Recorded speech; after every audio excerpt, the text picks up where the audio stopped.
20% ও 15% ছাড় দিলে একত্রে কত ছাড় দেওয়া হবে? তো ছাড় যেহেতু বিক্রয় মূল্যের উপরে দেওয়া হয়, ক্রয় মূল্যের উপরে না, তাই আমরা ধরে নিলাম যে বিক্রয় মূল্য 100 টাকা। তাহলে 20% ছাড়ে বিক্রয় মূল্য কত হবে? 100 বিয়োগ 20 সমান 80 টাকা। কিন্তু দ্বিতীয়বার যখন 15% ছাড় দেওয়া হয়, সেটা কিন্তু 100 টাকার উপরে দেওয়া হলেও এই বিক্রয় মূল্য ছিল এই 80 টাকা। সুতরাং এই 80 টাকাতে কতটা ছাড় পেলো আমাদের সেটা বের করতে হবে। 15% ছাড়ে বিক্রয় মূল্য হলো 100 বিয়োগ 15, তার মানে 85 টাকা।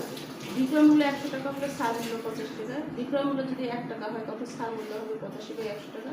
বিক্রয় মূল্য যদি 80 টাকা হয় তখন কত হবে? 85/100 গুণন হচ্ছে 80। তাহলে মোট কত? এটা কাটাকাটি করলে হয় 68 টাকা। 20 দিয়ে কাটলে 4 কুড়ি 80, আর হচ্ছে 5 কুড়ি 100, 5 দিয়ে কাটলে 5 17 85, আর 4 17 উপরে এখানে 4 ছিল, 4 17 68। তারপর মোট কত টাকা ছাড় পায়? মোট 100 টাকা থেকে 68 টাকা যদি বাদ দেওয়া হয়, এই 80 টাকাই পরবর্তীতে 68 টাকা হয়ে যাবে।